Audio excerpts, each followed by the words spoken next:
Agradecemos por tu amor, te cantamos, te adoramos, exaltamos tu nombre y te pedimos, Señor, que nos llenes con tu Espíritu Santo y nos hables en esta mañana por tu palabra, que tú sigas enseñándonos, Señor, a través de este libro de Apocalipsis y podamos entender la urgencia en la que estamos viviendo, el tiempo en el que estamos viviendo, Señor. Háblanos, Señor, y que tu Espíritu Santo ilumine y nos dé entendimiento y nos ayudes tú, Señor, a poner en práctica lo que aprendemos, Señor, lo que hemos aprendido y lo que seguiremos aprendiendo, Señor. Oramos y pedimos tu bendición en el nombre de Jesús. Amén. Amén. Buenos días. ¿Ya estamos conectados ya a la red? Buenos días. Para que sepan que están aquí los hombres, ¿están los hombres aquí? No sabemos si hay alguien que lo está mirando,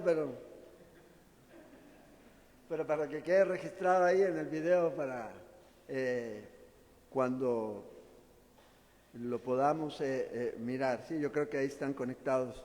¿Ya? Lo importante en esta mañana es agradecer al Señor la oportunidad que nos da de estar reunidos. Ya hemos estado todos estos días, este fin de semana, juntos, como nuestra primera experiencia, ¿verdad? Yo sé que hay algunos que se quieren ir, yo sé que hay algunos que ya los están llamando, véngase, pero yo sé que hay otros que se quieren quedar, pero damos gracias al Señor por todo este tiempo que hemos tenido y también agradecemos al Señor por la tecnología, porque desde aquí podemos compartir la palabra de Dios para nuestros hermanos que no pudieron venir, para las familias que están en casa. No se olviden, pueden aprovechar de enviar el link, porque solo estamos transmitiendo por Facebook Live hoy, ¿verdad? Así es. Entonces, para que ustedes pongan el link en los diferentes grupos y también inviten a otros a poder compartir en este tiempo este link y el estudio que vamos a tener del libro de Apocalipsis. Si tienen su Biblia, vamos a abrir en el capítulo 11, versículo 19, para retomar nuestro estudio en el libro de Apocalipsis. Ya, para aquellos que nos escuchan y nos ven, nosotros vamos llevando el estudio a través de la Biblia. Estamos prácticamente ya a 10 o 11 capítulos para terminar este libro y también para terminar el estudio del Nuevo Testamento. Entonces, eso es algo que a veces cuando se comienza a estudiar la Biblia pareciera que nunca va a terminar, pero ya vamos a terminar. Si Dios lo permite, este año o el próximo ya vamos a reiniciar otra vez con el Nuevo Testamento, en el libro de Mateo. Y ahí nos vamos a ir otra vez del todo el Nuevo Testamento, de la misma manera en que lo vemos aquí en el Nuevo y Antiguo Testamento. Capítulo 12 y el versículo 19 del capítulo 11 nos da una visión interesante acerca del cielo. Y luego nos introduce al capítulo 12, y este capítulo 12 es uno de los más importantes de todo el libro. ¿Ya? Y es importante por el hecho de que si usted, cualquier persona, tiene una comprensión adecuada de este tiempo, a través de estos simbolismos que son mencionados aquí, vamos a encontrar que tiene mayor significado este libro. Y hemos terminado ahí en el versículo 19 del capítulo 11 de Apocalipsis. Dice esto. Después al final, porque yo sé que hay muchas esposas que se van a conectar, entonces les vamos a gritar un grito de júbilo, dijo para que sepan que sí están aquí, ¿ya? Versículo 19 dice: el templo de Dios fue abierto en el cielo y el arca de su pacto se veía en el templo. Y hubo relámpagos, voces, truenos, un terremoto y grande granizo.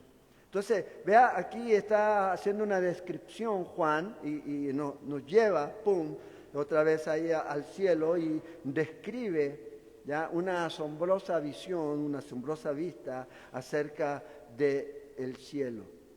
Entonces, aquí este versículo 19, en realidad debería ser el primer versículo del capítulo 12, para una mejor división.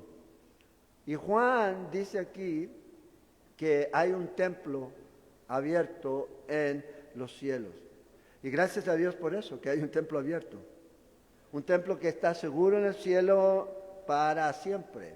No es algo como un santuario terrenal o un palacio terrenal que reclama el nombre de Dios. No es ningún templo, no es ningún templo Bahá'í, no es ningún templo mormón, el Taj Mahal, no hay nada de eso, es sencillamente, menos el Vaticano, sino que sencillamente vemos aquí este templo.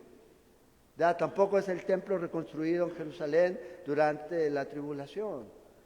Vea, el libro de Hechos, el capítulo 7, el versículo 48, Esteban dice esto: si bien el Altísimo no habita en templos hechos de mano, como dice el profeta, el cielo es mi trono y la tierra estrado de mis pies.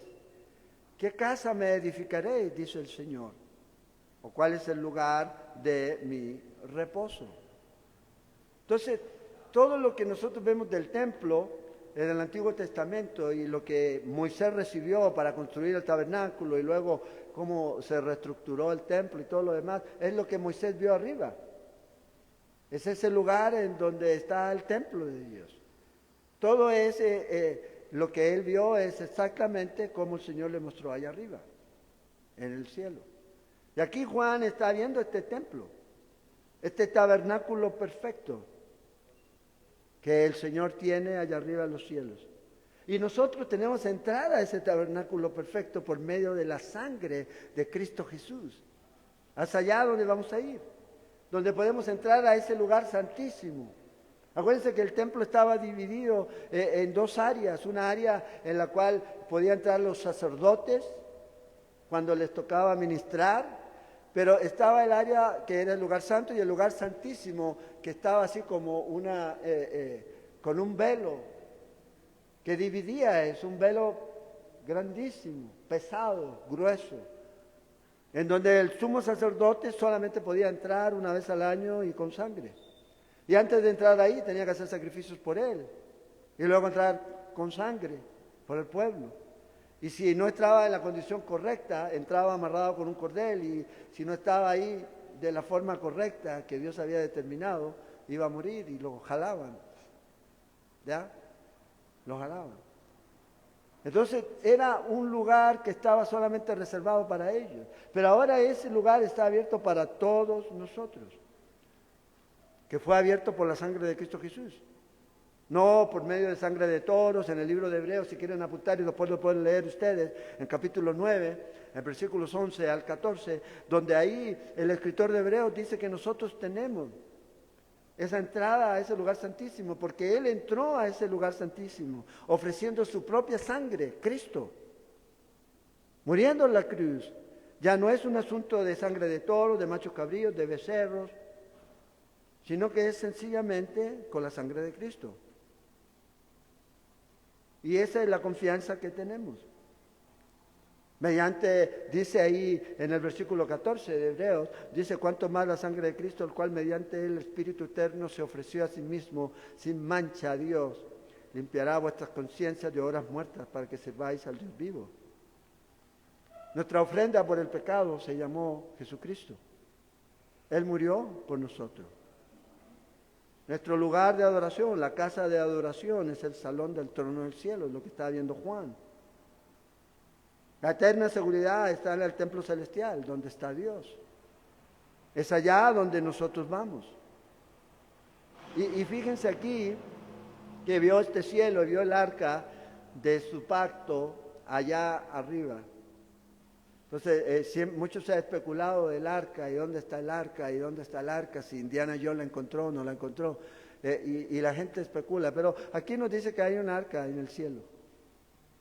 Acuérdense, todo eso es un tipo de lo que el Señor les había hecho. Y mientras Juan ve esto, vea lo que ocurre aquí en la tierra. Dice que hubo relámpagos, voces, truenos, un terremoto y grande granizo. Esto es lo que está pasando aquí en la tierra. Juicios de Dios, tormentas inusuales que están ocurriendo, que van a matar a un montón de gente, ruidos, ya, que son extraños, que gente puede escuchar pero no puede entender. Los truenos, ya, truenos a veces que se sienten y llegan a hacer sembrar los lindeles de las ventanas y todo eso que produce miedo. Terremoto que sacude el mundo. Granizo, que es algo que es inusual, porque no es cualquier tipo de granizo. Es congelado pero ardiente. Es como bolas de fuego que van a caer. Y vea lo que dice Lucas, el capítulo 21, en versículo 25 al 27. Entonces dice, habrá señales en el sol, en la luna y en las estrellas, y en la tierra angustia de las gentes, confundidas a causa del bramido del mar y de las olas, desfalleciendo los hombres por el temor y la expectación de las cosas que sobrevendrán en la tierra, porque las potencias de los cielos serán conmovidas. Entonces verán al Hijo del Hombre que vendrá en una nube con poder y gran gloria. Entonces esto es lo que el Señor estaba hablando y lo que transcribe Lucas, que iba a ocurrir cuando Él regresara por segunda vez. Y aquí nosotros estamos ante esa expectativa de la venida del Señor. ¿Y qué va a venir a hacer el Señor? El Señor va a venir a traer juicio. En el libro de Isaías, en el capítulo 13, el versículo 11 al 13, el profeta Isaías dice que Él castigará al mundo por su maldad y a los impíos por su iniquidad. Y que va a hacer caer su arrogancia, la arrogancia de los soberbios y abatirá la altivez de aquellos que se han creído fuertes. Esto es lo que el Señor va a venir a hacer, va a traer juicio. El último testimonio para el mundo del juicio de Dios. Y esto es algo que usted y yo podemos ver. Ya hemos visto a través de los 11 capítulos que hemos mirado cómo el Señor está hablando del juicio que viene. Y este es un testimonio. El problema es que hay muchos creyentes hoy día que piensan que esto no es literal, que esto no va a ocurrir, que en realidad esto es simbólico. Pero ya hemos visto que esto es algo que va a ocurrir. Jesús lo dijo. Juan lo está mirando. Y vea lo que Jesús dice en Mateo 24, verso 37. Más como en los días de Noé, así será la venida del Hijo del Hombre. Porque los días antes del diluvio, dice el verso 38 de Mateo 24, estaban comiendo y bebiendo, casándose y dándose en casamiento hasta el día en que Noé entró en el arca. Y dice que no entendieron hasta que vino el diluvio y se los llevó a todos. Y vea lo que dice, y así será también la venida del Hijo del Hombre. O sea, mucha gente lamentablemente no cree esto. Y es más, muchos cristianos tampoco enseñan esto. Y nosotros vemos que esto es una enseñanza que está en las Escrituras. Y Juan dice que esto es lo que va a ocurrir. Y la única alternativa para el mundo hoy día es Cristo Jesús. Y si nosotros como cristianos no entendemos esto, como iglesia no entendemos que la necesidad del mundo es Cristo Jesús, es nacer de nuevo, y no entregamos el mensaje al mundo, estamos perdiendo nosotros esa oportunidad de ser esos instrumentos, esos pregoneros de justicia que Dios quiere que seamos. Así como lo fue Noé en su tiempo, pregonero de justicia. Imagínense, 120 años. ¿Se imagina usted escuchar la voz, hazte un arca porque voy a destruir el mundo con un diluvio, Señor? Pero no ha llovido aquí, nunca. Pero construye un arca porque voy a destruir el mundo. Y aprovecha de predicar para que la gente se arrepienta. Y la gente no se arrepintió. Pero ya el problema no fue de Noé, porque Noé fue pregonero de justicia. proclamó la destrucción, proclamó el juicio, llamó a la gente al arrepentimiento. O sea, la gracia de Dios siempre ha estado, siempre Dios ha sido ese Dios de gracia, tanto en el Antiguo como en el Nuevo Testamento. Pero ellos no creyeron. Pero por no creer, la gente, eso no hizo nulo el mensaje de Noé. ¿Por qué? Porque ahora es un testimonio para ellos en la eternidad. A ellos ahora que están en el lugar de tormento, saben que hubo un hombre llamado Noé que les declaró el juicio de Dios antes que ocurriera. ¿Se imaginan ustedes? Pero imagínense ustedes si usted tiene un familiar o tiene a alguien en su familia, sabiendo que usted es cristiano y usted nunca les habla de lo que va a venir, y esa persona se va al infierno y se va a dar cuenta, pero ¿y por qué José nunca me habló? Si él sabía que esto era verdad. Es una responsabilidad que tenemos. Y la necesidad que el hombre tiene es la misma necesidad para todos. Jesús le dice a Nicodemo esto en Juan, en capítulo 3. Yo sé que es algo que a veces para muchos suena muy básico, pero no es lo que se está enseñando ahorita en la iglesia a veces. ¿Y qué es? Hoy día se está enseñando a ser miembro de una iglesia, afiliado a una iglesia, socio cooperador de una iglesia, simpatizante de la iglesia, pero no se le está enseñando que necesitan nacer de nuevo para nacer en la iglesia de Cristo. Fíjense Juan capítulo 3, versículo 3, dice, respondió Jesús y le dijo a Nicodemo, a este hombre que conocía la ley, le dice, de cierto te digo que el que no naciere de nuevo no puede ver el reino de Dios. ¡Pum! Un golpe a Nicodemo. Y vea la respuesta de Nicodemo. Nicodemo dice, ¿cómo puede un hombre nacer siendo viejo? La lógica, razonamiento humano. ¿Puede acaso entrar por segunda vez en el vientre de la madre y nacer? Nicodemo debe haber sido un hombre de más de 60 años. O sea, ni siquiera tenía la opción de volver a entrar al vientre de su madre. Su madre probablemente ya no estaba. Entonces, respondió Jesús, de cierto te digo, que el que no naciere de agua y del Espíritu no puede entrar en el reino de Dios. O sea, es nacer de nuevo. Es entrar a ese templo allá en los cielos, a ese reino de Dios, sencillamente es algo que hacemos aquí. No es algo que se obtiene cuando muero, sino es algo cuando yo decido aceptar a Cristo Jesús como Señor y Salvador. Y ese es el mensaje. Porque lo que es nacido de carne, carne es. Es lo que Jesús dice. Y lo que es nacido del Espíritu, Espíritu es. Y el Señor le dice y resalta estas palabras que son, que suenan hasta el día de hoy. No te maravilles de lo que te estoy diciendo. ¿Qué es lo que te estoy diciendo? Algo que deberías saber. Es nacer de nuevo. ¿Qué es lo que deberíamos estar nosotros transmitiendo a la gente? Es nacer de nuevo aquí. Es nacer de nuevo. Y este es el mensaje para hoy. El mensaje en el cual estamos viviendo en este tiempo complicado, en que el Señor va a traer juicio. Y todos nosotros tenemos el mensaje para entregar. Creer en Cristo Jesús y someterse a Él como el Rey de nuestra vida. Y esa es la razón del por qué Jesús vino. Porque Él vino a este mundo a morir para que nosotros pudiéramos tener vida. Y todo aquel que en Él cree, Jesús lo dice, no se pierde, mas tiene vida eterna. Ahora fíjense en el capítulo 12, entrando aquí, a este pasaje y el capítulo 13 son pasajes increíbles, porque aquí nos va a mostrar a 5 individuos, 5 personajes que resaltan aquí.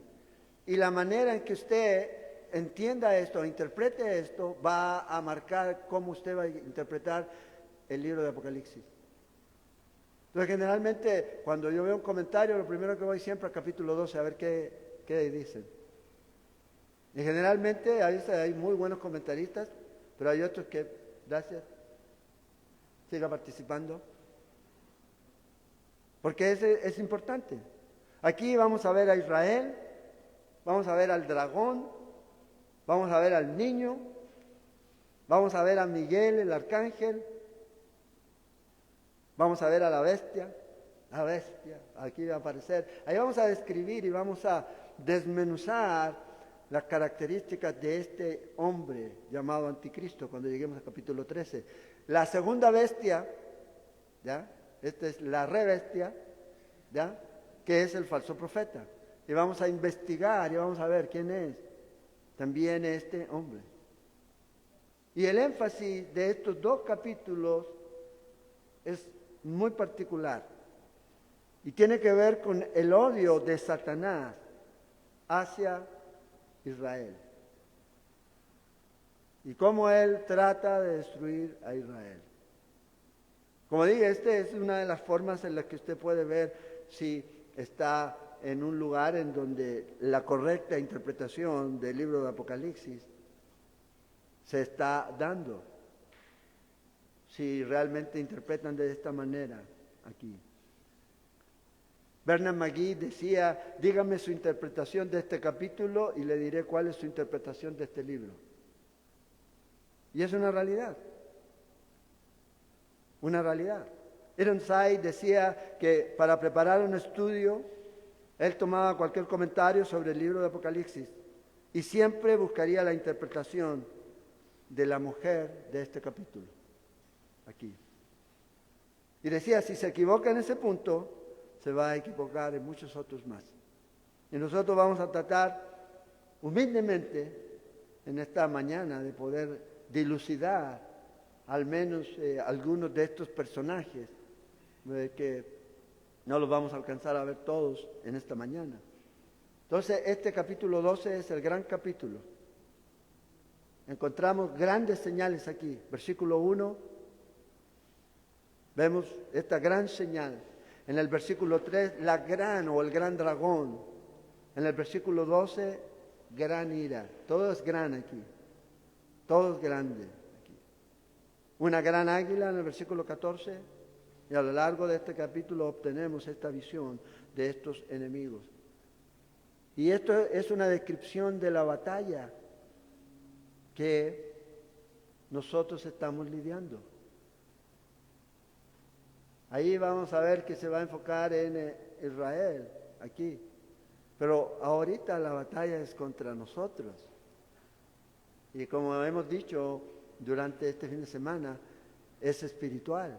No es contra carne y sangre. Contra principados y potestades. Y vamos a poder ver dónde está realmente la fuente de nuestra victoria, aquí. Y usted puede mirar ahora cómo el antisemitismo está creciendo de una manera increíble. Y sigue creciendo. Y el problema es que también se está desarrollando dentro de la vida de la iglesia aquí. Y vamos a ver que esto va a tener un clima, va a tener un desenlace durante la tribulación. Pero ya vemos eso a través de la historia. ¿Ya? A través de la historia. Entonces, aquí nos presenta el capítulo 12 personajes principales. Esto es, cuando leamos el capítulo 12 hasta el 14, vamos a darnos cuenta que es como una obra de teatro, en donde van apareciendo diferentes personajes que van a cumplir diferentes funciones. Y que la Biblia nos dice a todos nosotros que tenemos un enemigo. Y este enemigo es experto en ataques sorpresa. Si usted está con la guardia abajo, este enemigo lo puede golpear. Y lo va a golpear. El eje del mal, como llamarían algunos, siempre está ahí, planeando ese ataque. Y aquí nos va a mostrar. Satanás todo el tiempo está planeando. Anda como león, dice, buscando a quien devorar. Y aquí es donde nosotros podemos ver que hay esta conspiración real de este enemigo de los creyentes. Y es enemigo de los creyentes porque es enemigo de Dios. Y si usted cree en Cristo Jesús, es enemigo también suyo, de cada uno de nosotros. Recuerde lo que dice Juan 10, versículo 10 de Juan 10. El ladrón no viene sino para hurtar y matar y destruir. Yo he venido para que tengan vida y para que la tengan en abundancia. Entonces, ¿qué hace este enemigo? Este enemigo reúne información y comienza a examinar nuestra vida, comienza a aprender y comienza a conocer nuestra vida. Y de esa forma descubre cuáles son nuestras debilidades y descubre el lugar para atacar. Por eso Pablo dice que piense que está firme, mire que no caiga. Sí, porque a lo mejor resistimos en su momento, pero él nos sigue investigando y sigue estudiando. Ok, aquí está. No, ya soy fuerte. ¡Pum! Y viene este enemigo. Y recuerde lo que va a hacer siempre: hurtar, matar y destruir. ¿Ya? Lo que vamos a ver aquí, esto es algo que va más allá de Hollywood. ¿Se acuerdan ustedes este asunto de este escritor del Señor de los Anillos, Tolkien?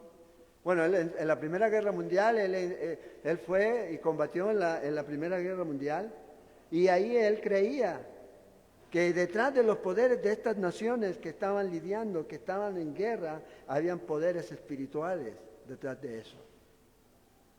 Y de ahí él produjo toda esta historia del Señor de los Anillos. Esa batalla épica entre el bien y el mal, la Tierra Media y todo lo demás, los que han visto esa película, ¿ya? Entonces, ya es una realidad y a veces uno ve qué feos son esos, pero así es, quieren destruir. ¿Se acuerdan que en uno de los diálogos dice, no queremos prisioneros? Destruye todo. Esa es la orden del enemigo. El enemigo quiere destruir todo. Y ese es su propósito y Jesús lo describió. Entonces vean lo que dice versículos del 1 al 6. No los vamos a ver todos, pero vamos a leer todo para tomar el contexto y comenzar a identificar los personajes que más alcancemos en esta mañana. Apareció, dice, en el cielo una gran señal. Primer personaje, una mujer. Característica de esta mujer, dice que estaba vestida de sol, con la luna debajo de sus pies y sobre su cabeza una corona de 12 estrellas. Otra característica de esta mujer, versículo 2, dice, y estando encinta esta mujer, clamaba con dolores de parto, en la angustia del alumbramiento. Entonces ahí tenemos el primer personaje. Luego versículo 3, también apareció otra señal en el cielo. Esta es otra señal. He aquí un gran dragón escarlata, que tenía 7 cabezas y 10 cuernos, y en sus cabezas 7 diademas. Luego, si usted lee el versículo 9, y si usted toma notas en su Biblia al margen, puede comparar versículo 9, ahí en el versículo 3, y se va a dar cuenta quién es este escarlata que aparece aquí, ¿ya? Y su cola, dice, versículo 4, vea lo que hacía arrastraba la tercera parte de las estrellas del cielo y las arrojó sobre la tierra. Y el dragón se paró frente a la mujer que estaba para dar a luz a fin de devorar, fíjese, a su hijo, tan pronto como naciese. Y ella dio a luz un hijo varón que regirá con vara de hierro a todas las naciones, y su hijo fue arrebatado para Dios y para su trono. Y la mujer, la del versículo 1, la que dio a luz, dice, huyó al desierto, donde tiene lugar preparado por Dios para que allí la sustente por 1260 días. Ya sabemos que estos 1260 días equivalen a 3 años y medio, 42 meses, tomado desde el calendario profético de año de 360 días. Entonces, está hablando de que durante 3 años y medio va a estar en un lugar de protección esta mujer. Entonces, identifiquemos estos personajes aquí. Lo primero que se nos dice aquí, que es esta señal que aparece, dice una gran señal, ¿ya? Varias cosas que están sucediendo aquí. Primero aparece esta señal y que debería llamar la atención porque es gran señal. De hecho, esta es la única vez que se usa esta frase específica aquí en el libro de Apocalipsis. Por tanto, debe llamarnos la atención. Después vemos que esta descripción de esta mujer que está aquí embarazada, que lleva corona, que lleva 2 estrellas, que está vestida de sol y de luna debajo de sus pies. Mientras lucha por dar a luz, aparece otra señal. Y esta señal es el dragón, con 7 cabezas, 10 cuernos. Ya, bastante extraño este dragón. Pero nos dice aquí al final que esta mujer va a dar a luz un hijo varón. Y que este hijo varón va a gobernar a las naciones con vara de hierro. Entonces aquí es donde está la pregunta. ¿Qué representan todos estos símbolos? Primero, déjame decirte algo. Satanás tiene un enemigo real. No es algo así como ficticio, no, hay un enemigo real. Y Satanás lucha contra los que él considera que son sus enemigos. Y aquí nosotros vemos lo primero, esta batalla. Y esta batalla es contra un pueblo que Dios ha escogido. Fíjate, veamos aquí las características que se dan de esta mujer. Dice, apareció en el cielo esta gran señal, una mujer vestida de sol, luna. Me parece una canción, pero no lo es. Debajo de sus pies y sobre su cabeza tenía una corona de 12 estrellas. Entonces aquí hay verdades que son espirituales, que son importantísimas, pero que trascienden a nuestro mundo físico, más de lo que a veces nosotros pensamos. Esta aparición aquí, fíjate, de esta gran señal, no es una persona, sino un evento que evoluciona y nos lleva hacia la identidad de esa señal que vamos a mirar ahora. Y nos está mostrando aquí que esta señal nos va a ayudar a poder aclarar el evento profético o esa verdad o ese principio que está Dios queriendo mostrarle a su pueblo. En este caso a nosotros que estamos estudiando la palabra de Dios aquí. Entonces aquí nosotros vemos esta señal. Y no lo tome aquí todo esto. Hay alguien que escribió que si se advierte que esto debe tratarse como una señal, de seguro debe concluirse que cuando no existe esa advertencia, no debe tomarse las cosas de este libro como un símbolo. Aquí está claro que este es un símbolo porque esto es una señal y lo está diciendo. Pero cuando en el libro no aparece esto así, no tenemos por qué tratar de espiritualizar lo que dice el libro, sino tomarlo, estos elementos y estos acontecimientos que el libro nos pueda mostrar como lo que son, literales, aquí. Entonces, la identidad de esta mujer es vital. Es muy importante saber quién es esta mujer, quién es realmente esta mujer. Yo sé que a lo mejor usted puede tener Biblias en donde tienen comentarios o ha escuchado comentarios, varias interpretaciones o sugerencias. Hay una de ellas que la Iglesia Católica adopta, que es en referencia a María, y habla de que es María la madre de Jesús aquí. Y es una opinión bastante muy popular, refiriéndose aquí a la madre de Jesús.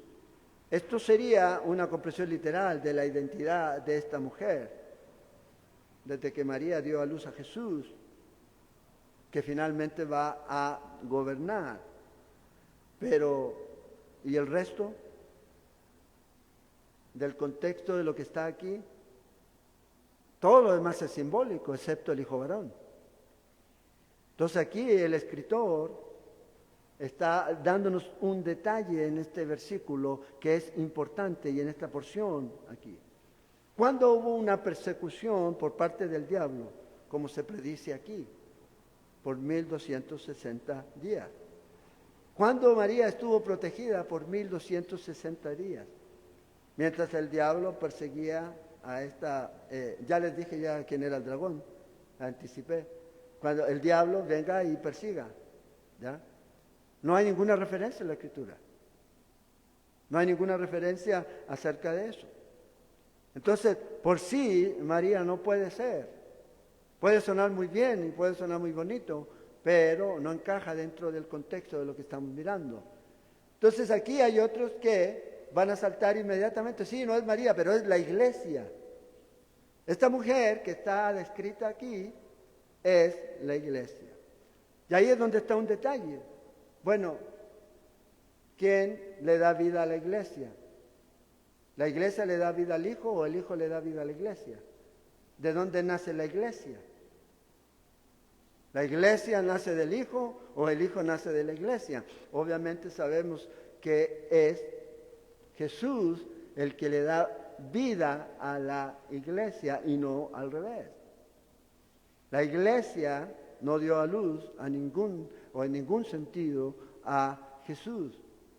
Más bien Jesús es el que le da vida a la iglesia.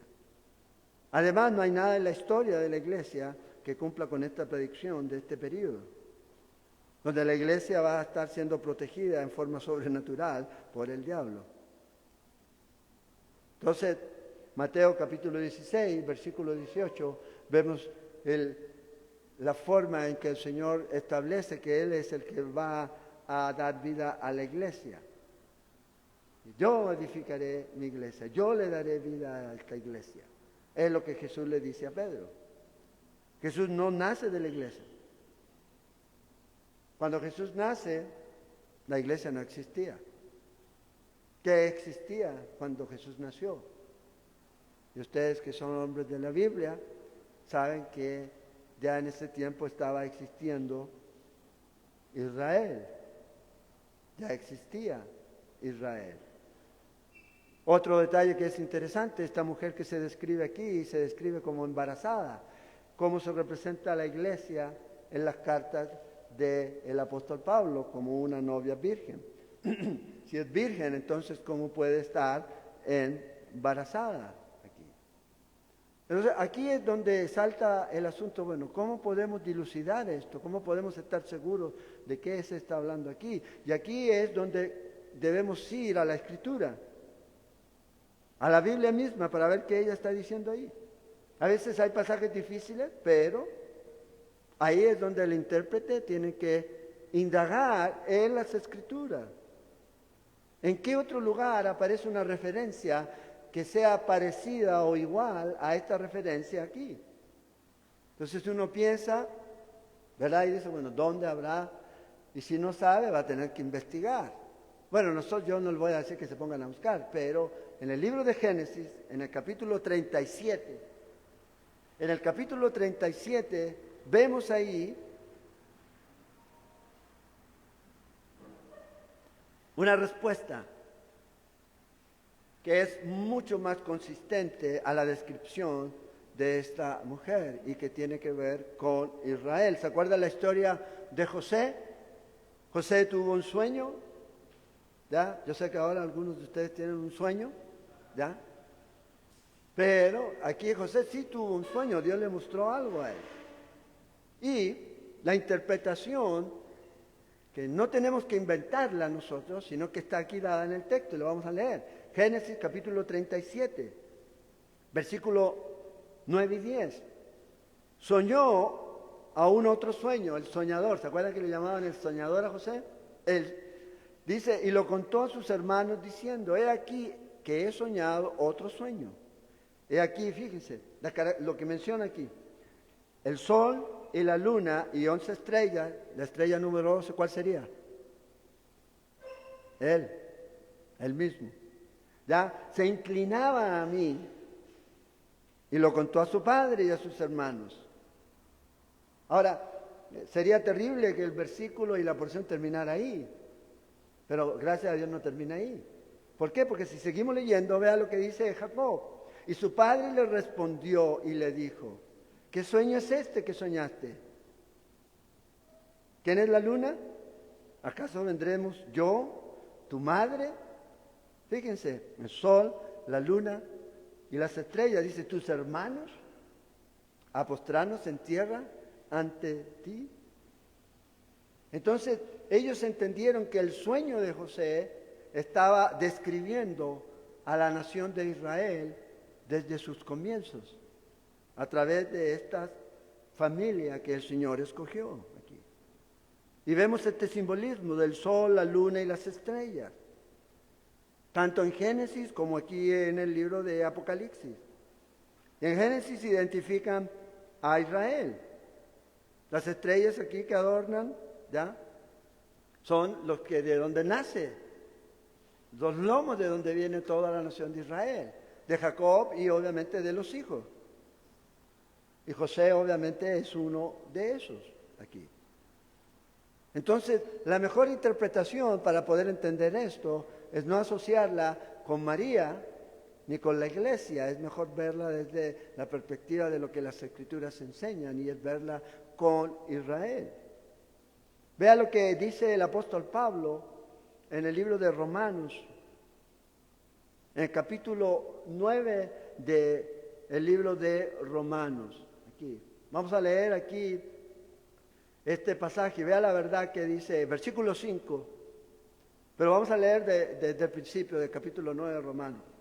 Verdad digo en Cristo, no miento, y mi conocimiento me da testimonio en el Espíritu, mi conciencia, perdón, me da testimonio en el Espíritu, que tengo gran tristeza y continuo dolor en mi corazón, porque deseara yo mismo ser anatema. Estaba pidiendo algo imposible.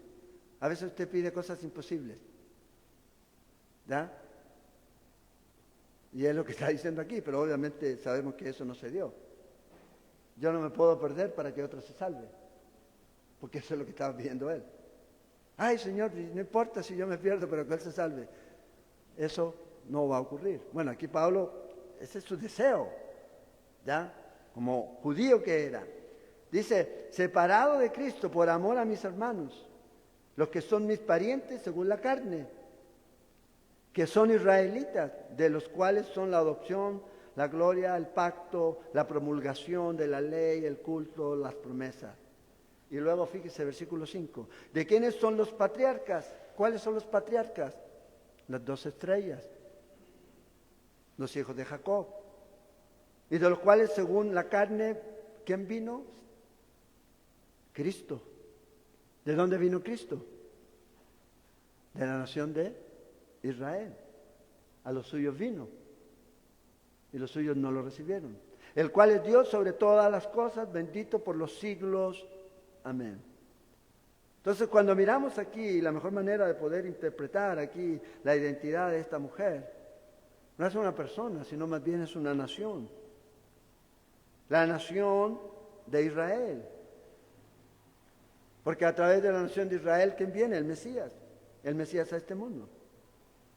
Entonces, lo que estamos viendo aquí es este conflicto, esta guerra, esta batalla que este dragón va a tener con esta mujer que nosotros identificamos como Israel, de donde nació Cristo, de donde viene este hijo varón.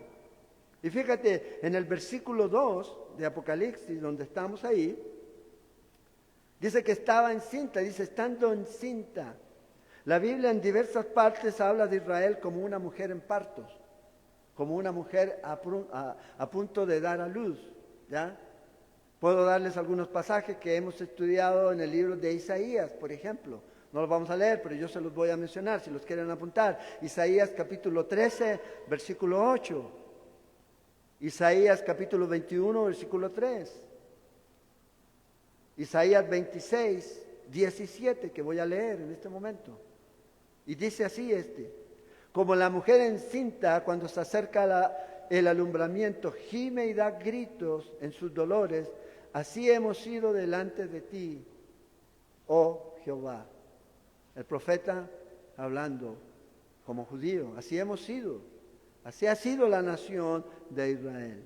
Oseas, el capítulo 13 también, versículo 13, y Miqueas, el capítulo 4, versículo 10. Ahora, esta enemistad comenzó desde el jardín, esta guerra, Génesis 3:15. En Génesis 3:15 nosotros leemos, dice, y pondré enemistad entre ti y la mujer, y entre tu simiente y la simiente suya. Esta te herirá en la cabeza y tú la herirás en el calcañar. O sea, vemos esta lucha, ¿ya?, que se da, podría llamarlo así, entre el bien y el mal. Entre la simiente de esta mujer, desde el principio. Y podemos mirar que esta mujer va a dar a luz su simiente. Va a dar a luz a Cristo y Satanás obviamente, ¿verdad?, no va a poder vencer. La mujer, que es Israel, y el niño que es nacido es Cristo Jesús. En el libro de Isaías, en el capítulo 9, versículos 6 y 7, dice, porque un niño nos es nacido, su humanidad. Un hijo nos es dado, su divinidad. Nació de una virgen, de una mujer, de un israelita. Y ahí está el cumplimiento de la nación de Israel. De ahí es donde Él viene, de donde es Jesús. ¿Ya? Algunos dicen, no, es que era palestino, Jesús. Hay algunos ahí que van, no, Jesús es israelita. ¿Ya? Jesús era israelita, de ahí Él nació. Y a través de las Escrituras nosotros vemos todo lo que el pueblo de Israel estaba pasando y lo que iba a venir, ese dolores de parto, eso gemir, esa angustia ahí, que se estaban preparando. En el libro de Salmos, en el capítulo 2, hablando del Mesías, el versículo 7, dice, yo publicaré el decreto, Jehová me ha dicho, mi hijo eres tú, yo te engendré hoy. Pídeme y te daré por herencia a las naciones y como posesión tuya a los confines de la tierra. Y vea, dice que los quebrantarás con vara de hierro, como vasija de alfarero los desmenuzarás. Luego ahí en el Salmo 2, pero en el verso 12 dice, honra al hijo para que no se enoje y perezcáis en el camino, pues se inflama de pronto su ira. Bienaventurados todos los que en él confían. ¿En quién? En Cristo Jesús. Ahí. En Cristo Jesús. Fíjense el mensaje del Antiguo Testamento reafirmado en el libro del Nuevo Testamento, en el libro de Hechos, en el capítulo 13, versículo 32. Y nosotros también os anunciamos el Evangelio de aquella promesa hecha a nuestros padres. La promesa a nuestros padres, a los padres de la nación de Israel. Versículo 33, la cual Dios ha cumplido a los hijos de ellos y a nosotros, resucitando a Jesús, como está escrito también en el Salmo 2, en el Salmo que acabamos de leer. Mi hijo eres tú, yo te he engendrado hoy. Entonces, la referencia aquí, obviamente, y el mensaje del Nuevo Testamento era el cumplimiento de las promesas a la nación de Israel. Ese hijo nos es dado. Ese hijo varón que aparece aquí es Jesucristo, que en el principio era el verbo y el verbo era con Dios y el verbo era Dios. Y vimos su gloria, dice Juan, como la gloria del unigénito, que estaba en el seno del Padre. Esa es la promesa aquí. Entonces, Israel es esta mujer y este hijo obviamente es Jesucristo. Y también el Señor les advierte a ellos, y este es un versículo que es interesante, que estamos mirando, todo lo que se viene para ellos. O sea, imagínate, el propio dragón, ya Satanás, sin más tapujos, sin más escondites, sin más artimañas, va a venir contra Israel para tratar de destruir. Y esto es lo que Jesús les advierte a ellos en Mateo capítulo 24. Versículo 15 al 21. Cuando vean la abominación desoladora de la que habló el profeta, huyan al desierto, corran, porque va a ser tiempo de tribulación como nunca antes. No ha habido ninguna como antes. ¿De dónde tiene que venir el Mesías? Según las Escrituras, a través de Israel. De ahí tenía que venir, a través de Israel. Y la segunda venida de este Mesías es prometida. ¿Para quién? Para Israel. Es según lo que nosotros vemos en las Escrituras. Entonces, esta mujer, y luego vamos a hablar más acerca de este hijo varón cuando lleguemos al versículo 5. Esta mujer es Israel, dando a Jesús. Y vea lo que ocurre aquí en el versículo 3 y 4. Hermanos, están ahí detrás de cámara todavía, sí. Versículo 3 y 4 dice, también apareció otra señal en el cielo. He aquí un gran dragón escarlata que tenía 7 cabezas. ¿Ya? Imagínense. ¿Vieron ahí en el comedor? Hay unos ahí, imágenes de la imagen de Daniel. Ahí están, para que después vayan a repasarla ahí. 10 cuernos y en sus cabezas 7 diademas. Y su cola arrastraba la tercera parte de las estrellas del cielo y las arrojó sobre la tierra. Y el dragón se paró frente a la mujer que estaba para dar a luz, a fin de devorar a su hijo tan pronto como naciese. Entonces, ¿cuál es aquí la segunda señal? Dice que es este dragón rojo, este dragón escarlata. Es el diablo. ¿Cómo sabemos eso? En versículo 9, leamos el versículo 9 del capítulo 12. Dice, y fue lanzado fuera el dragón, la serpiente antigua, que se llama Diablo y Satanás. Entonces no tenemos problemas para identificar esta segunda señal, porque la misma Escritura nos da esta interpretación. Ahora, ¿qué es lo interesante?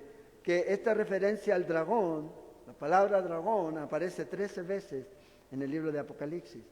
Y vamos a darnos cuenta que de esas 13 veces, 8 aparece aquí en este capítulo 12. Luego 3 en el capítulo 3, una en el capítulo 16 y una en el capítulo 20. Referencias aquí al dragón. Satanás es este ser creado, ¿ya?, que lideró esta rebelión angelical contra el Señor y fue echado por tierra. Y aquí vemos esta lucha que Satanás siempre ha tenido. Y es la lucha desesperada por tener el control y el poder total. Y eso se ha traspasado a los hombres. Porque ¿quién dice, no, yo tengo que empoderarme y tengo que tener el poder sobre todo? Y hay naciones que se constituyen, ¿verdad?, en las que tienen, según ellos, el poder de legislar por todos los demás. O instituciones que quieren legislar por todos los demás, quieren tener el poder. Eso es lo que Satanás quiere hacer. Y usa a estas naciones o a estas instituciones como su instrumento. No piense que es casualidad esto. Esto de tener el poder total y el control no es algo que nace del hombre. Esto viene ya desde Adán, desde el principio de la creación. Y este ser, Satanás. Y fíjate, dice aquí que él desea tener este control del gobierno humano desde siempre. Por eso lo describe aquí con 7 cabezas y 10 cuernos, ¿ya?, y 7 diademas. Y si nosotros tomamos esta referencia a estas palabras, cuernos, cabezas, coronas, habla de poder, habla de un poder global, habla de un poder terrenal. El único que realmente va a poder establecer un poder global de justicia y equidad es Jesucristo. Nadie más. Pero este está tratando de hacerlo. Representa estas 7 cabezas y estos 10 cuernos, representan el poder y la autoridad que va a recibir este ser, ¿ya? Y que va a permitir que un hombre llamado o conocido con el adjetivo del anticristo gobierne por 7 años. Pero esto no es nuevo. En el libro de Daniel, en el capítulo 7 de Daniel, está esta profecía hablando acerca del imperio romano reconstruido. Y vea, Juan está viendo a esto, y vea lo que dice Daniel. Dicen muchos que Daniel y Apocalipsis deben estudiarse juntos. Ya nosotros ya lo estudiamos hace mucho tiempo. El libro de Daniel, ya cuando comenzábamos, entonces ahí ya están los estudios. Pero es interesante cómo Daniel nos da información y luego el libro de Apocalipsis, Juan nos dice, hey, esto todavía no se ha cumplido, se va a cumplir, no ha pasado todavía, viene en el futuro. Y vea lo que dice Daniel 7, versículo 7, después de esto miré yo en las visiones de la noche, aquí la cuarta bestia, espantosa y terrible. Ahí ustedes, ahí otra vez, haciendo referencia al lugar, ahí al lado de la tela hay una imagen, ¿ya? De Daniel capítulo 2. Daniel capítulo 2 es la perspectiva del hombre, cómo ve los imperios del mundo. El hombre los ve así, oro, plata, pero aquí 7 es la perspectiva de cómo Dios los ve. Porque lo que está recibiendo aquí Daniel es la visión de Dios. Y Daniel nos dice que ve a esta bestia, a esta cuarta bestia, que es la que le llama la atención a Daniel. Dice que es espantosa y terrible, en gran manera fuerte, la cual, dice, tenía unos dientes grandes de hierro, devoraba y desmenuzaba, y las obras hollaba con sus pies. Y era muy diferente a todas las bestias que vi antes de ellas. ¿Y qué tenía? 10 cuernos. Entonces Daniel quedó impactado, dijo, wow, las otras bestias como que me suenan, pero esta es diferente a todas las demás. No hay algo así, no he visto algo así. Ya era como un Godzilla, era como un tiranosaurio rex con cuernos, era algo terrible. Y quiso saber. Y vea lo que dice el versículo 24, la interpretación de esto. Y los 10 cuernos, gracias a Dios que nos da la interpretación, significa, dice que de aquel reino se levantarán 10 reyes. O sea, habla de poder, habla de autoridad. Y tras ellos se levantará otro, el cual será diferente a los primeros, el anticristo. Y 3 reyes derribará y va a destruir. Entonces Juan, tanto como el libro de Daniel, nos muestran de que va a ocurrir un evento en donde este último, el cuarto imperio, va a volver a la vida. Pero es terrible, como algo que nunca antes ha ocurrido. Y aquí es lo que está viendo. De este imperio, de este último imperio, de este cuarto imperio, es donde aquí se va a encarnar este individuo satánicamente capacitado para gobernar, quien se presenta a sí mismo como la imitación del Mesías, para engañar a los moradores de la tierra. O sea, no a nosotros, porque nosotros no vamos a estar aquí en la tierra. Satanás sabe que se puede corromper, y vean, esto es una realidad hoy día a nivel mundial. Satanás sabe que se puede corromper a quienes toman las decisiones sobre una ciudad o sobre una nación, tiene control. Y puede hacer y deshacer.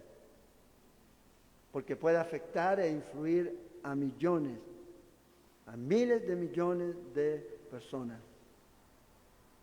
Vamos a profundizar sobre esta bestia en el capítulo 13. Y vamos a ver cómo va a desarrollar su gobierno, su autoridad, y cómo va a traer una devastación y va a tratar de borrar a la nación de Israel. Pero no puede, porque la promesa está. Jeremías 31. Bueno, hoy día está nublado, pero si usted sabe que ahí está el sol, no se ha ido a ninguna parte, porque ya estamos sintiendo la humedad, ¿sí o no? Hoy día sí. Bueno, el Señor dijo, vea, mientras vea el sol, la luna, las estrellas, mi pacto permanece con Israel. Dios lo va a cuidar. Dios lo va a proteger. Pero muchos van a tener que morir. Entonces, si este ser que trata de tener el control. Y eso es algo que usted ve hoy día. En 2 de Corintios, el capítulo 4, versículo 4, nos dice que a Satanás, Dios, o se le conoce como el Dios de este mundo. El Dios de este mundo.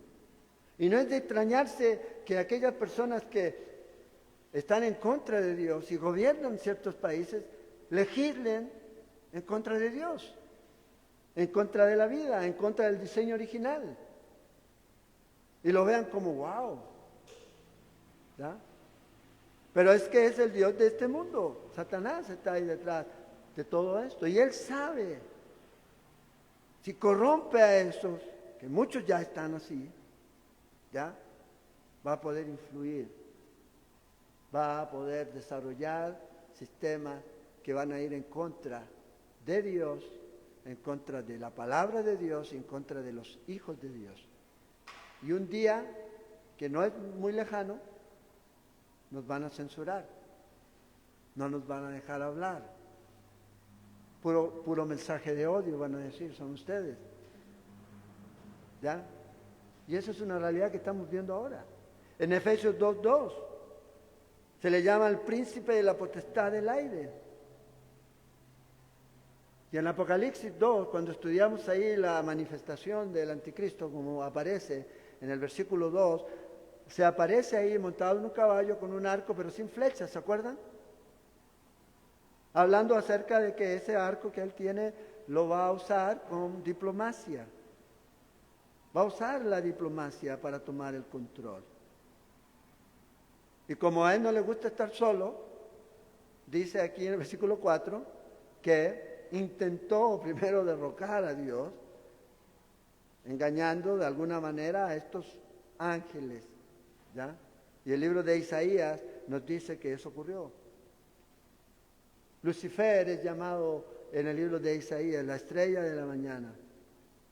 En el libro de Job a los ángeles se les llama estrella.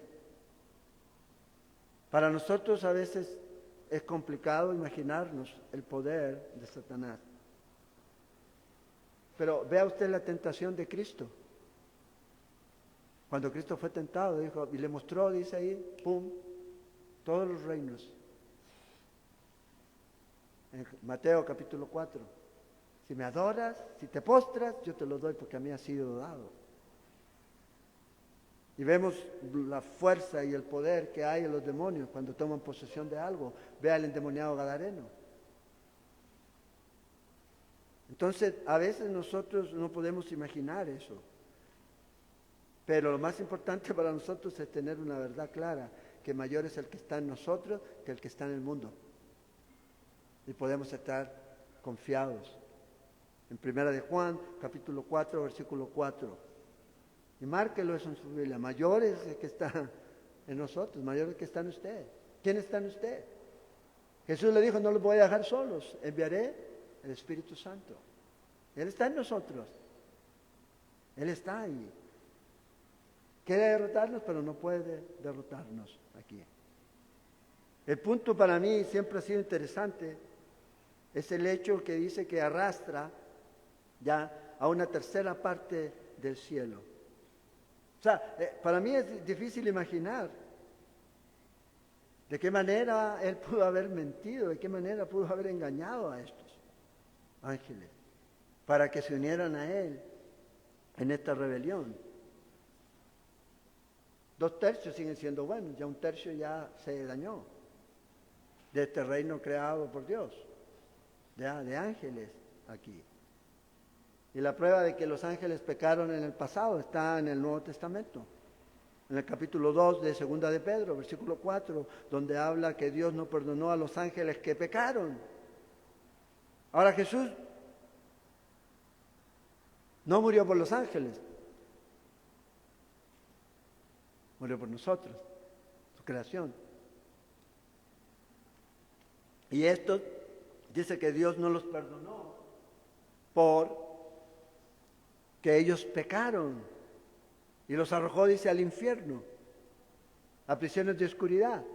En Judas capítulo 1, tiene un solo capítulo, pero en el verso 6, dice que el Señor también trajo condenación a los ángeles que no guardaron su dignidad, que no mantuvieron su posición y fueron arrojados a prisiones eternas para el juicio del gran día. Ya no hay para ellos. La gente dice, oro para que Satanás se arrepienta. No, o por los ángeles, los demonios, no hay redención. Están guardados para el día del juicio de Dios. Pero imagínense ustedes la manera, lo convincente que debió haber sido para engañar a estos seres que fueron creados por Dios, que tenían a lo mejor un acceso a Dios diferente al que nosotros a lo mejor hoy día podemos tener. Y los engañó. Entonces a veces nosotros no podemos llegar a imaginar el poder. Pero acuérdense, Él es un ser creado. Y un día Dios lo va a encadenar por 1000 años. Y no es Dios, es un ángel. Dice, vaya ángel allá. ¿Hay alguno que se llame ángel aquí? Ninguno de ustedes es. Es un ángel que está ahí. Miguel o alguien, lo va a encadenar y lo va a poner por 1000 años ahí. Pero luego va a ser suelto otra vez. Después que termine el milenio. Y va a salir a engañar. Y la gente que estaba viva en el milenio va a ser engañada. Mucha de esa gente. No nosotros, pero nosotros vamos a estar en un cuerpo glorificado. Pero la gente va a ser engañada, dice el libro del Apocalipsis. Y luego el Señor viene y lo toma y lo manda a su lugar. Acuérdense, el infierno fue creado ¿para quién? Para Satanás y sus ángeles.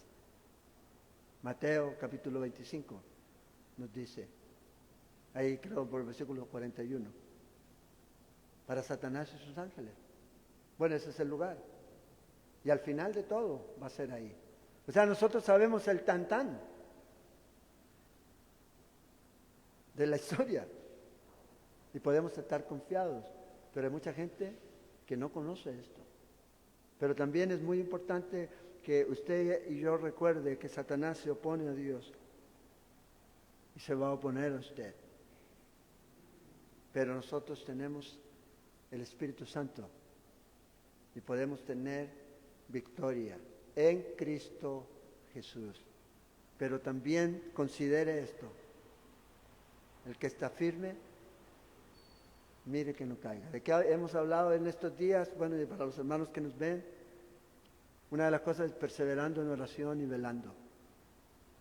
¿Ya? Orando y con el mazo dando, no sé, con una espada en la mano, con oración en la otra, vigilando, porque estamos en un conflicto. Pero aquí este conflicto va a ser durante la tribulación, nosotros no vamos a estar aquí. Y vamos a ver eso a medida que avancemos en este estudio de este capítulo 12 y lo que nos queda aquí. Imagínate, Satanás actuó de una forma tan tremenda desde el principio, no solamente engañando a Eva, sino en Caín. Inmediatamente él viene sobre este hombre y va y asesina a su hermano. ¿Cuál era el propósito de matar a Abel? Sí, todos dicen que había envidia. Sí, a lo mejor desde la perspectiva de Caín, pero y Satanás detrás, destruir la semilla. ¡Pum! Y así usted lo ve a través de la historia. Noé es su generación. Y usted sigue y sigue y sigue. Los ataques contra Abraham. El que se fuera a Egipto y que el faraón tomara a Sara, pero Dios lo guardó. La destrucción, tratar de destruir a los hijos de Jacob. Destruir la semilla. Los niños que murieron en Egipto. Y usted puede mirar y seguir y seguir y seguir. Ese siempre ha sido su propósito. Herodes tratando de matar a Mesías, matando a estos niños. Cuando Satanás viene y trata de hacer pecar a Cristo. Y ese ha sido por todo el tiempo. y va a seguir siendo su lucha constante, su lucha constante. Pero nosotros podemos estar seguros. ¿Y cuál es la lucha que Él tiene ahora? Y con esto voy a terminar. ¿Qué es lo que Él quiere detener? ¿Qué es lo que Él quiere destruir? Primero, la predicación. Nos quieren callar. La enseñanza de la palabra. Evangelización. La obra misionera. Es lo que quiere detener. Entonces uno dice, ¿cuáles son los objetivos de Satanás que tiene con la iglesia? Bueno, que la iglesia no enseñe mal, que la iglesia no predique, que la iglesia no evangelice. Y va a ir con todo para que eso se detenga. Pero nosotros sabemos que Dios, por más que este ser nos ataque, Dios nos cuida.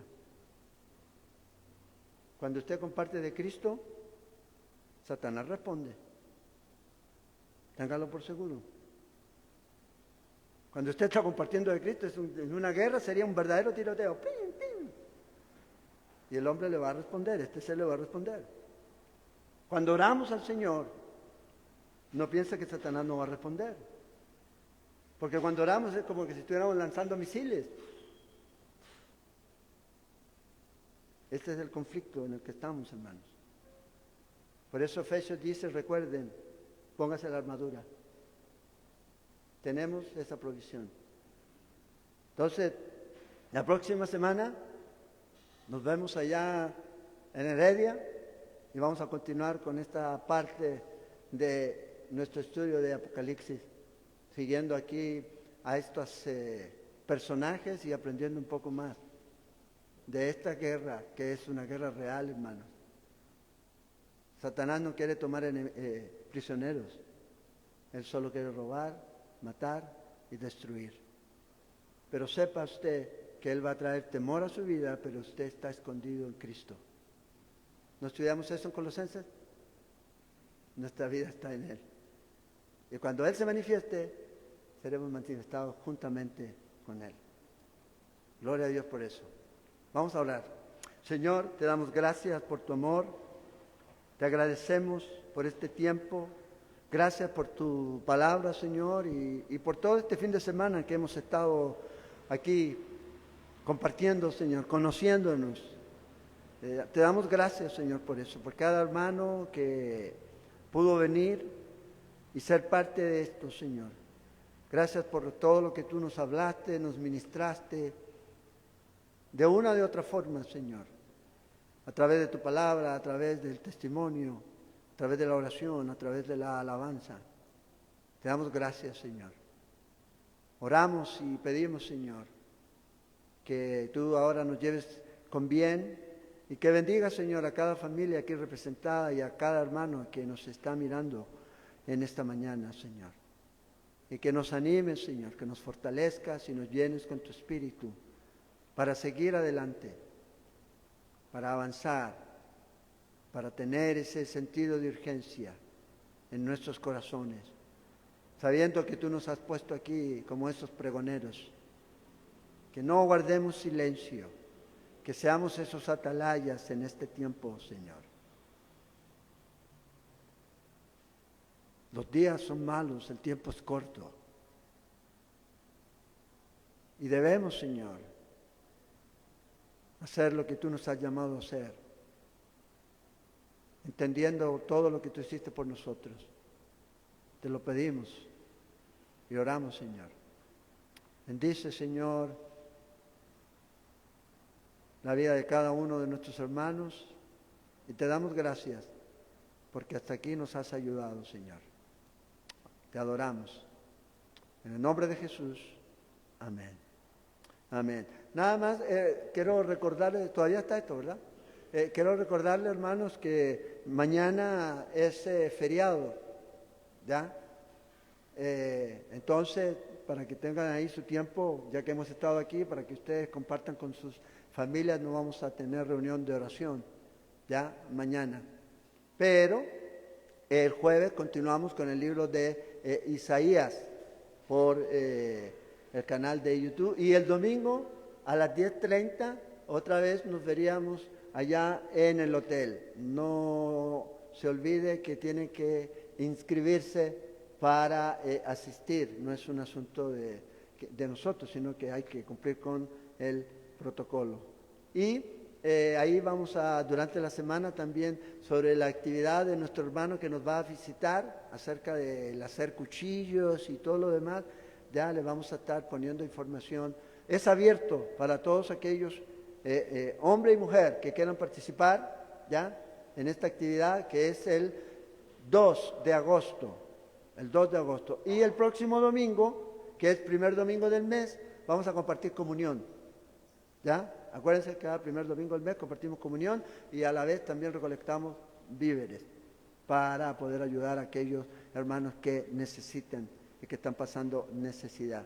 Y ya saben ustedes, a través de las redes, a través de la cuenta, transferencias, simple y todo lo demás, usted puede hacer su ofrenda al Señor. Que Dios les bendiga, especialmente, bueno, nosotros nos vamos a seguir viendo todavía un ratito más, y a los hermanos que nos ven, que Dios les bendiga, y si Dios lo permite, nos estamos viendo el próximo domingo, ¿ya? Ahora, antes de irnos, aquí están los hermanos, aquí está su familia, sus esposos, ¿ya cortó? Ahí véanlos, ahí. Apa, sekali. Ahí está todo, salúdenlos.